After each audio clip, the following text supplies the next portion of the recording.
Hello everyone, नमस्कार। Start करते हैं दोस्तों आज का एडिटोरियल। दोस्तों आज है 30 अप्रैल और देखते हैं कि आज के एडिटोरियल में क्या मेन है। स्टार्ट करेंगे एडिटोरियल की वोकैबुलरी के साथ और देखेंगे कि कौन सी वोकैबुलरी मेन यूज हुई है। लेकिन स्टार्ट करने से पहले यहाँ पे मेरे जितने भी दोस्त न्यू हैं, जिन्होंने इस चैनल को सब्सक्राइब न किया हो, तो दोस्तों चैनल को सब्सक्राइब जरूर करें और साथ ही साथ शेयर और लाइक करना ना भूलें। ठीक है, तो चलिए स्टार्ट करते हैं आज का ये सेशन और देखते हैं कि राइटर ने अपनी सोच को कितना उतारा है आज के एडिटोरियल में। और इससे पहले स्टार्ट करते हैं आज का वोकैबुलरी सेशन। आइए।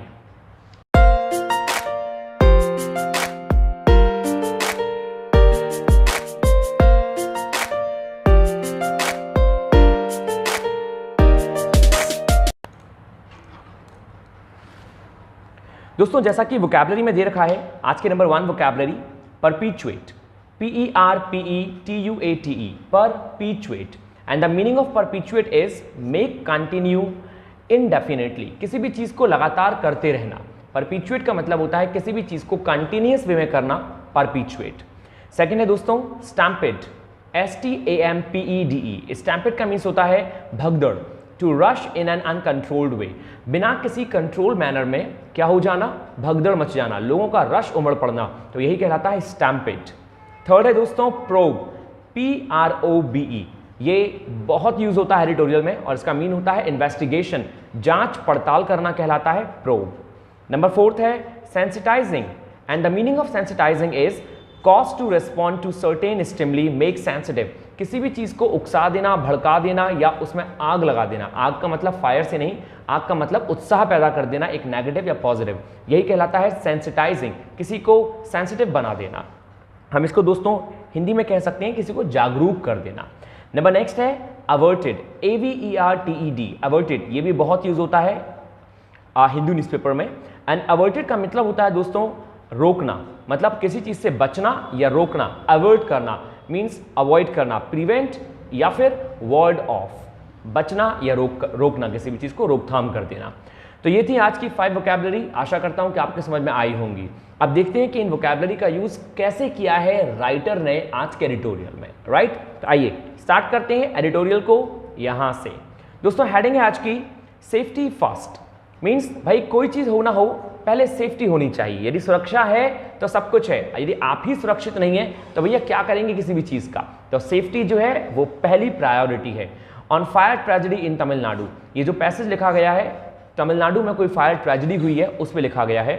The fire tragedy in Tamil Nadu could have been averted, जो फायर ट्रेजेडी हुई थी तमिलनाडु में उसको अवॉइड किया जा सकता था, उसको टाला जा सकता था, उसे रोका जा सकता था। बाय, कैसे, एडेरेंस टू सेफ्टी नॉर्म्स, जो सेफ्टी नॉर्म्स हैं उनको फॉलो करते हुए। दोस्तों एडेरेंस का मतलब होता है किसी भी चीज से चिपक जाना, फॉलो करना किसी भी चीज को। तो वही उसने कहा कि सेफ्टी नॉर्म्स को यदि फॉलो किया जाता तो तमिलनाडु में जो आग का ऐसा कोई कांड हुआ है, जो ट्रेजेडी हुई है, उसको रोका जा सकता था। राइट दोस्तों, एक बात ध्यान रखेंगे, जब भी कुड हैव, कुड एक मोडाल होता है और could have, would have, should have के संग बीन लग जाए, बीन जो होता है वो यदि कुड हैव इन सब के संग लग जाए तो दोस्तों पैसिव वॉइस बनाता है। और फिर यहाँ पे अवर्टेड थर्ड फॉर्म लग गई, तो could have been, should have been, ये थर्ड फॉर्म ले रहे हैं और थर्ड फॉर्म ले रहे हैं, इसका मीन्स ये है पैसिव वॉइस है। तो दोस्तों द फायर ट्रेजेडी जो है तमिलनाडु में, उसे रोका जा सकता था, मतलब किसी के द्वारा रोका जा सकता था। कोई अथॉरिटी है उसको कहा जा रहा है कि भाई उनके द्वारा ये काम किया जा सकता था।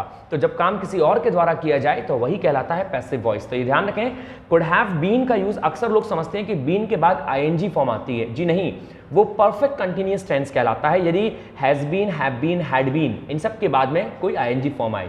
लेकिन यदि कुड हैव बीन या किसी भी बीन के बाद थर्ड फॉर्म आ रही है तो इसका मतलब ये हुआ कि ये पैसिव वॉइस में बना हुआ है। आइए आगे देखते हैं। आगे लिखा है राइटर ने, the tragedy on Wednesday eight कालीमेडू in थंजुवार district in Tamil Nadu which claimed the lives of 11 persons and left 17 injured. क्या मीन हुआ, जो घटना घटी है, जो ट्रेजेडी हुई है वेडनेसडे को कालीमेडू इन थंजुवार डिस्ट्रिक्ट में, जो कि तमिलनाडु का डिस्ट्रिक्ट है, वहां दोस्तों 11 लोगों ने अपनी जान गंवा दी। क्लेम्ड मतलब which claimed the lives of 11 persons, जिस कारण से 11 लोगों की जान चली गई। एंड 17 इंजर्ड, और 17 जो लोग हैं वो घायल हो गए। After a small chariot touched a live wire, chariot का मतलब होता है रथ, चैरियट का मतलब होता है रथ। जब क्या हो रहा था, आफ्टर अ स्मॉल चैरियट, जब एक छोटा सा रथ टच्ड अ लाइव वायर, उसने एक लाइव वायर को, एक करंट वाले तार को पकड़ लिया on the high extension of the high extension, जिसमें एक हाई वोल्टेज का जो करंट था वो बह रहा था, कैटेगरी एंड कॉट फायर, और उसमें आग लग गई।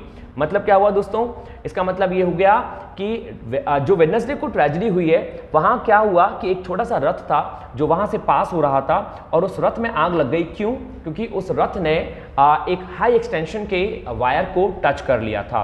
और फिर आगे क्या लिखा राइटर ने, कुड हैव बीन अवॉइडेड, ये जो घटना थी इसको अवॉइड किया जा सकता था by just following laid down procedures. कैसे? जो प्रोसीजर और जो नॉर्म्स होते हैं यदि उनको फॉलो किया जाता। लेड डाउन का मतलब होता है इस्टेब्लिश, मतलब बाय फॉलो करके लेड डाउन जो इस्टेब्लिश प्रोसीजर हैं, ऐसे प्रोसीजर जो बताए जाते हैं गवर्नमेंट के द्वारा या किसी अथॉरिटी के द्वारा, यदि उनको फॉलो किया जाता तो इस घटना को टाला जा सकता था। मतलब कोई ना कोई लापरवाही रही है। आगे क्या कहा गया, द आइडल लेडन चैरियट, वो जो मूर्ति थी जो चैरियट में रखी हुई थी, was being taken out in a procession as part of a annual festival. मतलब जो आइडल होती हैं चैरियट में उनको ले जाया जा रहा था, वॉज बीइंग टेकन आउट एक जुलूस में। प्रोसेशन का मतलब होता है शोभा यात्रा, कोई यात्रा जो निकलती है, जो सवारियां निकलती हैं, जो जुलूस निकलता है, उसी को बोलते हैं दोस्तों प्रोसेशन। तो जो आइडल है, जो मूर्तियां हैं जो चैरियट में रखी हुई थी, उनको ले जाया जा रहा था एक जुलूस, एक शोभा यात्रा में, as a part of annual festival. किसके लिए? वहां पे कोई त्योहार होता है, एक एनुअल फेस्टिवल, वार्षिक एक उत्सव होता है, उसके तौर पे टू परपिचुएट, कंटिन्यू करने के लिए मेमोरी, किसकी मेमोरी को? ऑफ साइवाते सेंट, जो साइवाते सेंट है थिरुनावुकरसर, जो थिरुनावुकरसर साइवाते सेंट है, उनकी मेमोरी को कंटिन्यू करने के लिए वहां उस रथ में मूर्ति को ले जाया जा रहा था एक प्रोसेशन के दौरान, एक जुलूस, एक शोभा यात्रा के दौरान, जब ये घटना घटी। तो भाई समरी क्या हुई इसकी? एक घटना घटी तमिलनाडु में जो एक लापरवाही से घटी, एक हाई जो एक्सटेंशन वायर जा रहा था उससे क्या छुप गया, उससे भैया टच कर गया एक चैरियट, एक स्मॉल चैरियट, और उसमें आग लग गई, जिसमें 11 लोग मारे गए हैं और 17 इंजर्ड भी हो गए हैं। It's quite deplorable situation. आगे क्या कहा गया दोस्तों? आगे कहा राइटर ने, ऑलमोस्ट 10 डेज अर्लियर, लगभग 10 दिन पहले 2 लोग और मारे गए थे एक भगदड़ में। स्टैम्पेड का मतलब होता है भगदड़। 2 persons had died, 2 लोग मारे गए थे एक भगदड़ में। एट द एनुअल चित्रई फेस्टिवल, एक एनुअल जो फेस्टिवल होता है चित्रई मदुरई का, उसमें मीनाक्षी टेम्पल, जो कि कहां पे हो रहा था? मीनाक्षी टेम्पल में था। विच अट्रैक्ट्स लैक्स ऑफ डिवोटीज, जो अट्रैक्ट करता है, जिसमें लाखों की मात्रा में, लाखों की संख्या में डिवोटी इकट्ठे होते हैं, उसमें भगदड़ हुई और उसमें 2 लोग मारे गए। 10 years ago, 10 साल पहले, an event that almost mirrored Kalimedu happened in Gudiyattam Vellore district, killing 5 persons। ऐसा ही एक और 10 साल पहले इवेंट हुआ था, एक यात्रा निकली थी, जिसमें दोस्तों जो कहां निकली थी, जो कालीमेडू में हुआ था, गुदियत्तम वेल्लोर डिस्ट्रिक्ट में, उसमें भी 5 लोग मारे गए थे। मतलब ये कंटिन्यूस चला आ रहा है। आगे क्या कहा गया? आगे कहा गया कि what is disturbing is the regularity. Disturb करने वाली बात क्या है, इतना परेशान होने वाली बात जो है वो क्या है? वो है रेगुलरिटी। ये जो रेगुलरिटी चली आ रही है with which these events occur during religious और टेम्पल फेस्टिवल्स, जो कि ये इस रिलीजियस और टेम्पल फेस्टिवल के दौरान होते हैं। मतलब ये इसी समय ऐसी चीजें क्यों होती हैं, जो घटनाएं घटनी है कि भगदड़ में इंसान मर गए या फिर लाइव वायर से कोई रथ छू गया, आखिर ये इसी समय क्यों होता है? The fact that the state has such a dubious record, ये फैक्ट, कौन सा फैक्ट? कि स्टेट जो है, राज्य जो है, has such a dubious record, उसके पास एक ड्यूबियस रिकॉर्ड है। ड्यूबियस का मतलब एक बनाया हुआ रिकॉर्ड है, एक छल कपट वाला रिकॉर्ड है, जो कि रियल रिकॉर्ड नहीं है। शुड कंपेल द अथॉरिटीज, उसको अथॉरिटीज को कंपेल करना चाहिए to adhere to the rule book, कि वो फॉलो करे रूल बुक को, as the protection of human life. किसकी तरह? प्रोटेक्शन ऑफ ह्यूमन लाइफ, के भैया लोगों को बचाना है, इसलिए इन रूलों को फॉलो किया जाए, इज अ मस्ट। ये चीज बहुत जरूरी है। तो भाई क्या कहा समरी के रूप में? इसमें राइटर ने कहा है कि ये जो चीजें समय समय पर अपना रुख बदलती हैं, समय समय पर ये जो कांड हो रहे हैं, ये जो प्रोसेस हो रहे हैं, तो भाई इनमें क्या जरूरत है? इनमें जरूरत है कि सावधानी बरती जाए, और जरूरत है अथॉरिटीज को कि वो कंपेल करे, उसे कंपेल किया जाए कि भाई नॉर्म्स फॉलो किए जाएं। ऐसे टेम्पल्स में, ऐसे यात्राओं के समय, या ऐसा कोई भी इवेंट होता है उस समय कुछ नॉर्म्स फॉलो किए जाने चाहिए, जिस कारण से ये चीजें रोकी जा सकती हैं। राइट, आगे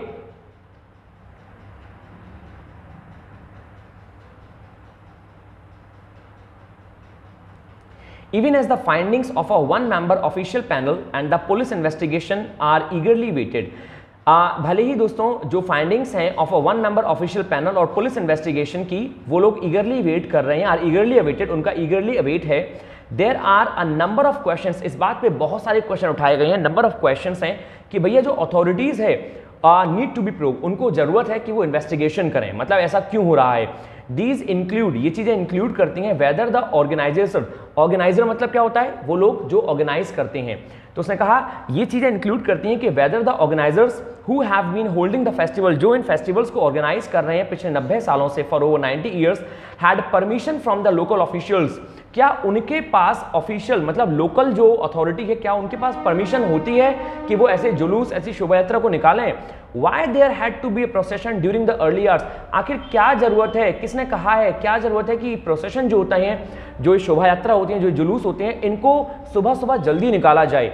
weather such an event could take place without the knowledge or the approval of the local authorities, ऐसा तो नहीं है कि भैया could take place, ये चीजें जो है ये प्लेस लेती हैं without the knowledge of approval, कि जब अप्रूवल हुआ ना हो या जो लोकल अथॉरिटीज हैं उनके संज्ञान में ही ये बात ना हो और ये तुरंत ही निकाल दिए गए, जब भी ये काम हो सकते हैं। And why power supply from the overhead, और यदि ये चीज हो रही है, यदि ये जुलूस और शोभा यात्रा निकाली भी जा रही हैं, तो भैया पावर जो सप्लाई है उसको हाई एक्सटेंशन जो वायर जाता है उनको स्विच ऑफ क्यों नहीं किया जाता है, चाहे बात हो दोस्तों with regard to low extension lines in the area, चाहे बात किसी एरिया में लो एक्सटेंशन की क्यों ना हो, चाहे भैया लो टेंशन ही क्यों ना हो, एक मतलब कम बिजली ही क्यों ना जा रही हो, लेकिन चाहे हाई हो चाहे लो हो, यदि कोई शोभा यात्रा निकाली जा रही है तो या तो उसको स्विच ऑफ कर देना चाहिए और या फिर लोकल अथॉरिटीज को ये बात मालूम होनी चाहिए कि यहां से ऐसा काम हो रहा है, तो भैया क्या रूल्स एंड रेगुलेशंस अपनाए जाने चाहिए। तो राइटर ने यहाँ पे थोड़ा थोड़ा क्रिटिसाइज किया है, यदि मैं बात कहूँ एक क्रिटिक लैंग्वेज यूज की है कि ऐसा क्यों हो रहा है, क्या ये उन लोगों की गलती है जो कि ऑर्गेनाइजर्स हैं, जो कि ऑर्गेनाइज कर रहे हैं ये सब, या फिर ये चीज ऑलरेडी जो अथॉरिटी है उनके संज्ञान में रहती है और वो कुछ कर नहीं पाते, आखिर रीजन क्या है। आगे दोस्तों आगे कहा गया है व्हाई इज ऑब्वियस, मतलब not why, what is obvious is the lack of coordination among the electricity, highways, local administration and revenue departments, मतलब क्या गया है भैया ये बात तो स्पष्ट है कि लैक ऑफ कोऑर्डिनेशन है, मतलब इन लोगों में आपस में सामंजस्य नहीं है, ये लोग आपस में समझ नहीं पा रहे हैं, इस चीज को बातें नहीं करते हैं, चाहे वो इलेक्ट्रिसिटी हो, हाईवे हो, लोकल एडमिनिस्ट्रेशन हो या रेवेन्यू डिपार्टमेंट हो, इन लोगों में आपस में कोऑर्डिनेशन नहीं है। Which ought to have been there for an event such as this, which ought to have, ought to का मतलब है दोस्तों चाहिए, मतलब शुड का काम करता है ये, which ought to have been, ought to मतलब शुड या must, which ought to have been there, जिसे होना चाहिए ऐसे इवेंट के समय जैसे कि ये था, मतलब जैसे ये इवेंट हुआ था इन चीजों को उन इवेंट पे उपस्थित होना चाहिए, क्योंकि यदि कोई कांड होता है, यदि कोई बात होती है तो उसको रोका जा सकता है समय पे। आगे क्या कहा गया, the height of the road was raised, जो हाइट है रोड की दोस्तों वो रेज कर दी गई थी, वो बढ़ा दी गई थी since the time of the last procession, जब पिछली बार ये शोभा यात्रा निकली थी तब जो रोड की हाइट है उसको बढ़ा दिया गया था। बट लेकिन evidently the organizers did not account for this, लेकिन ऑर्गेनाइजेशन ने इस बात पे ध्यान नहीं दिया, जिसने ऑर्गेनाइज किया था, जो ऑर्गेनाइजर था उसने इस बात पे ध्यान नहीं दिया कि रोड जो है वो उठ चुकी है, इसी कारण ये कांड जो है ये हुआ, ये जो दुखद घटना है ये घटी। The scope for such events, ये जो स्कोप होता है ऐसे इवेंट्स का, occurring can be reduce drastically, ये जो अकर होते हैं इनको रिड्यूस किया जा सकता है, इनको कम किया जा सकता है बहुत तेजी से। इफ नॉट एलिमिनेटेड, यदि इनको टाला नहीं जा सकता, इनको हटाया नहीं जा सकता तो कम तो किया ही जा सकता है। एलिमिनेट का मतलब होता है रिमूव करना।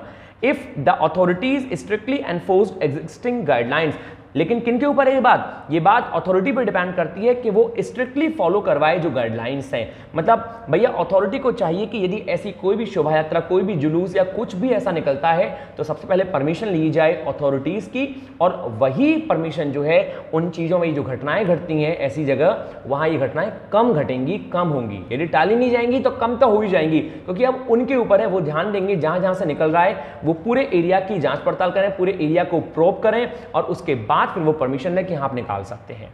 राइट, आगे दोस्तों आगे कहा, दो यद्यपि the institution which had organise, वो इंस्टीट्यूशन जिसने ऑर्गेनाइज किया था ये इस फेस्टिवल को, इस सैड कहा जाता है टू बी आउटसाइड, कि वो यहां का नहीं था, वो आउटसाइड था, the purview of the Hindu religious and charitable endowments, जो हिंदू रिलीजियस है और जो चैरिटेबल एंडोमेंट्स है वो इनसे बिलोंग नहीं करता था, वो कहीं और का था, इसीलिए उसके बाद मालूम नहीं थी।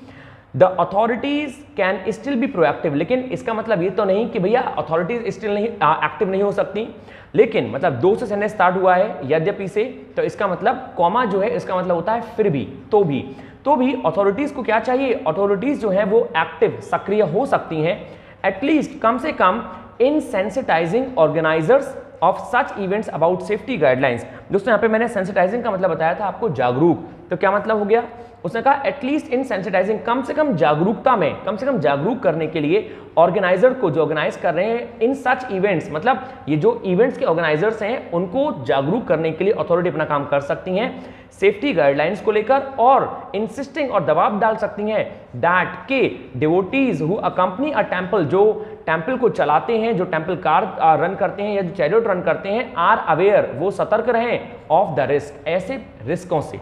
ये जो रिस्क घटते हैं, ये जो घटनाएं घटती हैं, अथॉरिटी का काम है कि वो यदि इनको रोक नहीं सकती तो भैया इतना काम तो कर ही सकती है कि सेफ्टी गाइडलाइंस जारी कर सकती है, उनको बता सकती है जिससे कि ऐसी घटनाएं रोकी जा सकें। सिंपल दोस्तों, ये ध्यान रखेंगे, ये जो दो वर्ड है इसके संग यदि कॉमा लगा हुआ है तो दो का मतलब होता है दोस्तों यद्यपि, और इसके बाद ये जो कॉमा वाला सेंटेंस होता है ये हमेशा इसको अपोज करता है, मतलब इसका मतलब होगा फिर भी, मतलब यद्यपि तुम अच्छे हो फिर भी तुमने मेरे संग अच्छाई नहीं दिखाई, तो दो के संग कॉमा लग गया तो मतलब कॉमा वाला वर्ड जो है वो पहले वाले सेंटेंस को अपोज करेगा हमेशा। आगे कहा गया the government should make public, अब यहां पे राइटर ने दोस्तों सजेस्टिव टोन दिखाई है, शुड लग गया मतलब सजेशन दिया जा रहा है, तो भैया गवर्नमेंट को चाहिए, the government should make public, government को चाहिए कि वो पब्लिक को अवेयर करे, वो पब्लिक को अवेयर नहीं, वो पब्लिक को बताए रिपोर्ट्स के बारे में सबमिटेड बाय एजेंसी, जो सबमिटेड की गई हैं एजेंसीज के द्वारा, दैट इंक्वायर, जो इंक्वायर करती हैं इनटू सच इवेंट्स, ऐसे इवेंट्स में, and issue regular updates in the follow up action, और क्या एक्शन लिए जाते हैं इस चीज के बारे में अपडेट करे पब्लिक को। तो भाई राइटर जो है वो अथॉरिटी मतलब जो गवर्नमेंट है उसको सजेशन देना चाह रहा है कि गवर्नमेंट को चाहिए कि पब्लिक को समय समय पर बताए इन चीज़ों के बारे में, उनके सामने बात रखे, और साथ ही साथ कि इन सब चीज़ों के लिए क्या ऑप्शन लिए गए हैं, इन सब चीज़ों के लिए क्या एक्शन लिए जा रहे हैं, उनको भी रेगुलर अपडेट करे कि भाई हम ये कर रहे हैं। इट इज़ इनकम्बेंट, ये चीज़ लगातार है, ये चीज़ नेसेसरी है, ये चीज़ बहुत आवश्यक है, नेसेसरी है अपॉन डिवोटीज को लेकर टू इंश्योर कि इंश्योर करे that safety norms are implemented in letter and spirit, कि जो सेफ्टी नॉर्म्स हैं वो इंप्लीमेंट कर दिए गए हैं लेटर का मतलब है दोस्तों शब्दों से, लेटर एंड स्पिरिट का मतलब कि शब्द सह शब्द, मतलब ये चीज बिल्कुल स्पष्ट कर दी गई है। डिवोटीज को चाहिए कि ये सब चीजों को बहुत क्लीन एंड क्लियर बताएं कि भाई हम ऐसा जुलूस निकाल रहे हैं, ऐसी शोभा यात्रा निकाल रहे हैं तो हमें ऐसी चीजें चाहिए। तो एक बार फिर देखेंगे, इट इज इनकम्बेंट, इनकम्बेंट का मतलब होता है नेसेसरी, ये चीज बहुत आवश्यक है अपॉन डिवोटीज को श्योर करने के लिए कि सेफ्टी नॉर्म्स जो हैं वो इंप्लीमेंट किए जाते हैं शब्द शब्द, मतलब सेफ्टी नॉर्म्स जो हैं वो ऐसे हैं, उनको साफ साफ बताया जाना चाहिए। It is only through collective efforts, ये जो काम किया जा सकता है ये मिलजुल के ही किया जा सकता है, और दैट के ट्रेजेडीज जो है such as the one in Kalimedu can be averted, जो अभी कालीमेडू में घटना घटी है, जो दुर्घटना घटी है उसको रोका जा सकता है। कैसे? केवल कलेक्टिव एफर्ट्स के द्वारा। यदि अथॉरिटी और लोकल पीपल दोनों चाहें तो दोनों मिलके इन घटनाओं को घटने से रोक सकते हैं, इन ट्रेजेडी को घटने से रोक सकते हैं। बस जरूरत है तो दोनों को अवेयर होने की, सतर्क होने की, अलर्ट होने की। यदि वो कुछ काम कर रहे हैं तो इसके लिए वो अथॉरिटी को बताएं कि हम ऐसा काम कर रहे हैं, और अथॉरिटी वहां पे प्रोब करे, इन्वेस्टिगेशन करे और फिर परमिट करे कि हाँ आप ये काम कर सकते हैं। तो ये था दोस्तों आज का पैसेज। मैं आशा करता हूं कि आपके समझ में आया होगा, बहुत अच्छे से आया होगा। और यदि कहीं कोई डाउट है तो प्लीज़ मुझे लिखना मत भूलिएगा। आप मुझे लिख सकते हैं, आप मुझे कमेंट कर सकते हैं कमेंट बॉक्स पे यदि कहीं कोई भी डाउट है। और हाँ, ये है आज की वोकैबुलरी जो कि मैंने आपसे शुरू में पूछी थी। परपीचुएट, स्टैम्पेड, प्रोब, सेंसिटाइजिंग और अवर्टेड, इनके क्या मीन है? 5 में से 4 नहीं, आपको 5 के 5 बताने हैं। You have to tell me 5 out of 5, right? And if you can tell me then you are the best one here, right? तो दोस्तों जस्ट कंप्लीट दिस वन। और हाँ, सबसे इंपॉर्टेंट बात, हम लोगों ने एक क्लास स्टार्ट की है जो कि स्टार्ट होती है daily at night 12 o'clock। It's quite odd time but quite beautiful time when the world is sleeping, but again students are awaking basically and they are doing efforts, they are giving efforts for their purposeful life, for their like something good future, for well future especially. तो उसमें हम discuss करेंगे grammar को। तो हम लोग मिल रहे हैं दोस्तों फिर से अगेन 12 o'clock एट नाइट, और यदि आप बने रहना चाहते हैं तो आप जरूर बनिए, आप उस क्लास को ज्वाइन कर सकते हैं। बहुत स्टार्टिंग से लेके और फाइनल तक, मतलब from basic to the last level, advance level तक उसमें ग्रामर कराई जाएगी, और इसको एंजॉय करें आप। साथ ही साथ यदि कहीं कोई डाउट है तो आप मुझसे लाइव में पूछ भी सकते हैं। So this one will be the live streaming right on a daily basis at 12 o'clock। So that's what all about. फिर मिलते हैं दोस्तों अगेन एट नाइट और एडिटोरियल के साथ ऑन मंडे। तब तक के लिए take care of yourself, stay happy, stay healthy and stay hungry. Thank you दोस्तों, नमस्कार।